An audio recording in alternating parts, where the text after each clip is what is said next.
About a year ago, I reviewed the Xpeng G9 all-wheel drive performance, and I concluded that video saying that the G9 is basically the only Chinese car I can recommend with a good conscience, because it wasn't as annoying as other Chinese cars I have driven with its bings and bongs, and turning off the bings and bongs in some instances not being possible, and other instances just being very cumbersome and annoying. So I wanted to revisit the G9 a year later to see, do I still like this car and do I still recommend it? And also guys, you can actually win this exact G9 all-wheel drive performance worth 750,000 kroners. More on that later. When it comes to the exterior styling, I think the G9 is an attractive SUV. The front end may not be my absolute favorite, but I actually really like the rear end design. And in profile, I do think it does look sleek and elegant. Overall, it's a very clean design that doesn't seem to be copying anything else. It's its own original thing, and for that, I actually think this will age very well.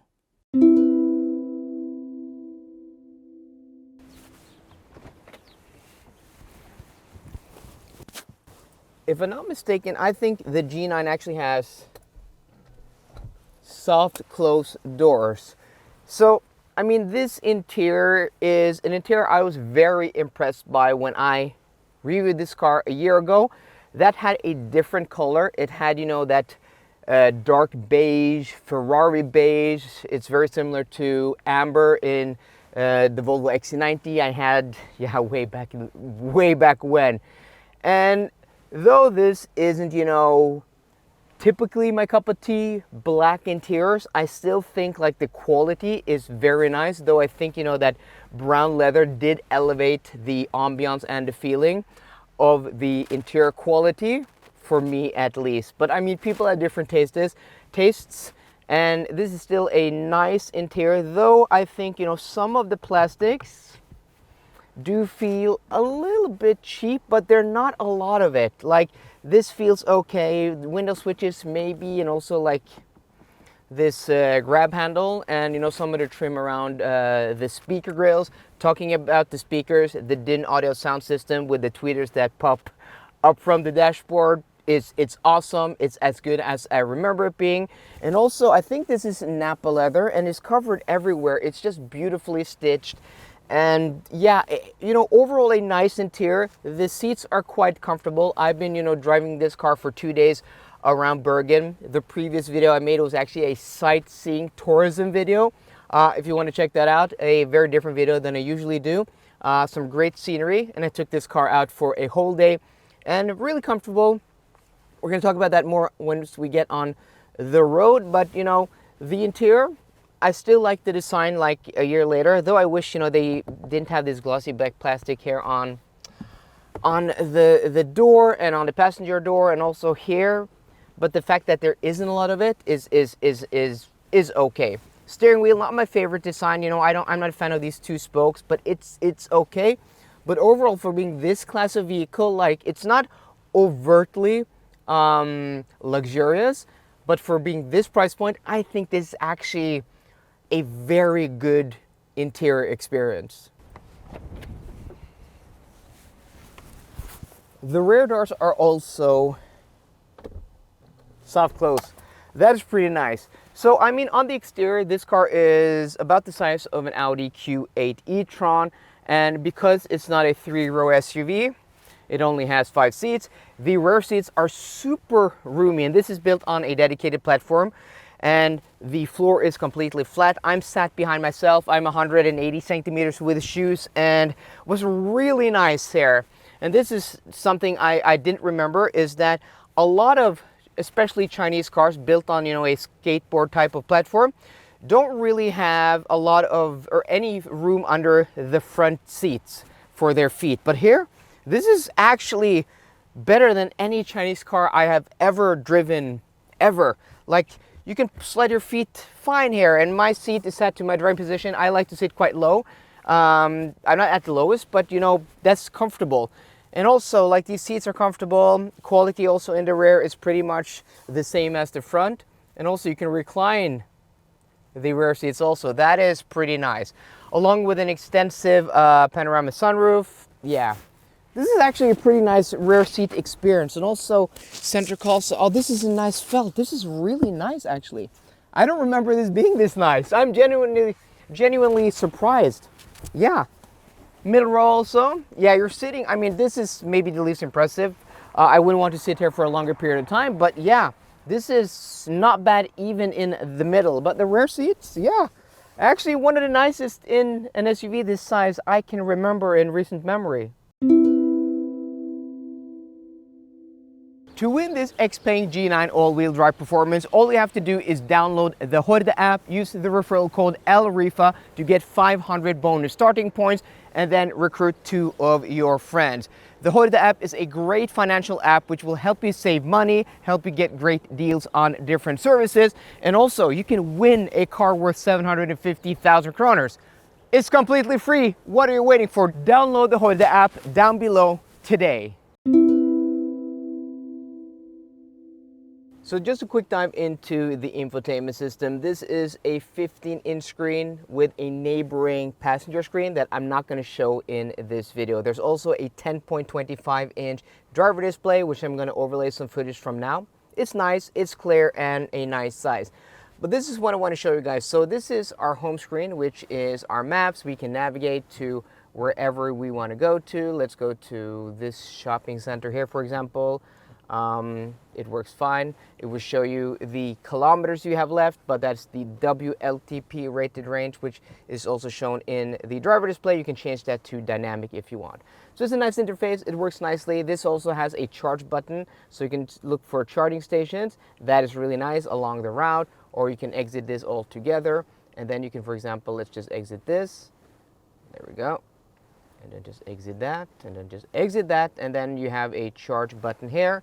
You can also filter between different charge speeds, and it will show you different chargers in the vicinity. Really nice, really easy to use. I like this interface, easy enough to use. And then, for example, here you have your vehicle settings. This kind of Tesla-esque, also similar to the BYD Tang I drove last week. It's nice to use, it's easy to use. You also have a drop-down menu here with a few shortcuts, charge ports, stuff like that. Not sure if this is customizable. I haven't, spent enough time with this car, but for example, steering wheel adjustment is here. Spent a little time trying to find that because first I went into seats. I thought it would be here, like with seat adjustments, and I was like fiffing about, and I'm like, oh, maybe it's in the drop-down menu, and it's here. Strange that this is not here also, like you have seat adjustments, steering wheel adjustments, mirror adjustments in the same place, because there are no dedicated mirror buttons. So I'm not sure where you do the mirrors. Probably here. Ah, there you go. It's fine when you know where it is, but like looking for it, it's strange it's not here in the menu. And also driver assistance system. So this is what you usually have to turn off. What's really nice, if you start driving with this car, you're just driving in normal mode, and then you're above the speed limit, it will hit you with the warning, you're above the speed limit, and it will ask you if you want to turn off that warning. That's really nice. And also, I was yawning like yesterday, and also it triggered like is the driver tired? You want to turn that off? So that's nice. I really like that feature. Like when it goes on once, the car asks you to turn it off. That is really nice. I think that's probably the way to do it. If you don't have a drop-down menu like with a Volkswagen, you can just bam, bam, bam, turn it off. If you don't have that, I think that's a really nice way to do it. But there's one thing here with driver assistance systems that I wasn't able to turn off completely, and that is driver drowsiness warning. So driver status warning, which is the one that will, if you look at your phone or if you look at the screen, if you look here, if you look out of the window for too long, it will give you a prompt and tell you to pay attention. That's that. But the drowsiness warning, the one you yawn, that can't be turned off. Which is weird because I just explained that you could, right? Okay, maybe not. Also driving here, this is your lane centering. Like, it's easy when you have it here, but I wish there was just more buttons on the steering wheel where you could, just just switch in between lane keep on and off, or lane centering, like auto steer and stuff like that. But it's quite an easy interface to use, and the graphics are nice. The 360 camera is nice. The only like complaint I have is that the climate menu buttons, the temperatures are a little bit small, and also to turn on the heated steering wheel, you have to go in here, and then seats and steering wheel, and then you have to. So it's quite a few steps. Like the Kia EV9 I drove last week, there's a button on the door. Here you have to go 1, 2, 3, and then 4. It's kind of cumbersome, but it's not the worst. Now let's take this car out on the road, and I'll tell you what I think about living with this car for a few days, driving it in Bergen and around Bergen. And the last time I had one of these on loan a year ago, we had a snowstorm in eastern Norway and in southern Norway. And I haven't driven the car under conditions like this, which typical Western Norway fashion, it's 5 degrees, 6 degrees Celsius, and rainy weather, a little bit of wind outside, so not the nicest conditions to film a YouTube video, but it's nice and cozy in here. The cabin is quiet, even at speed. And this being the all-wheel drive performance version, it has 551 horsepower, 0 to 100 kilometers an hour in 3.9 seconds, which, using the car in Bergen, you're not going to be able to use any of that performance, because this is a city of slow speeds. Like, the roads are slow, they're narrow, there are a lot of speed bumps, they're twisty. A lot of the streets are covered in cobblestone, and yeah, it's lovely to be home, but like that performance you're not going to be able to use in Bergen. But another feature of this car, which I think is much more useful, especially here in Bergen, is 4-corner air suspension, and it's just really comfortable even over these bumps on 21-inch wheels. It's just really nicely calibrated. If you go slow, it's even better if you go fast with this suspension. When you go a little bit fast, it's a little bit stiffer than I would like it being.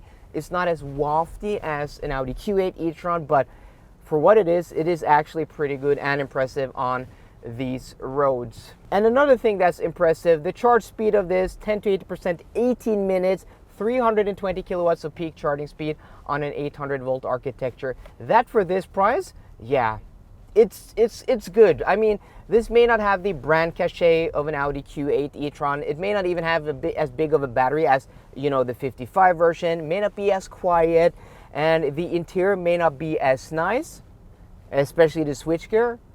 But for that price point, these are some pretty impressive specs. Like, again, this is the reason why I liked this car a year ago, because it's good to drive. There's nothing weird about the steering. The steering is nice and light. There's a lot of adjustability when it comes to the softness of the suspension, the weight of the steering, and all of that. You can also have one pedal drive if you want. I prefer not having one pedal drive, just having a little bit of regen.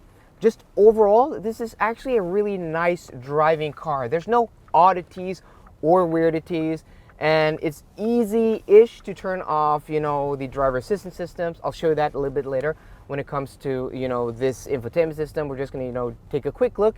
But yeah, it's just a nice car. Like, it's a nice size. I've been driving this in Bergen, where a lot of the streets are very narrow. I've been, you know, meeting trucks, and I've been using the 360 camera, and this being like under 5 meters long, under 2 meters wide.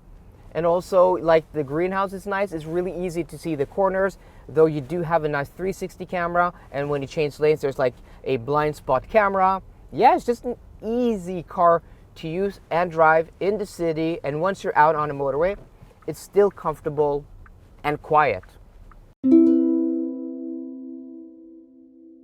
I really didn't want to step outside into this poor weather, rainy weather, windy weather to film the outro, but I thought, like, it's typical of Bergen to have weather like this, so why not just do it this one time? But I just want to end this video saying I really like the G9, and it's not just because AWD are sponsoring this video and they flew me out to Bergen to give this car away to one of you guys, but when I drove it a year ago, I was really positive about this car, and sitting on those impressions and driving it again for a few days a year later, I really do like it, and especially for the price point, I do think it is a good car, and probably the only Chinese car I would, from within my heart, actually recommend, because it is good.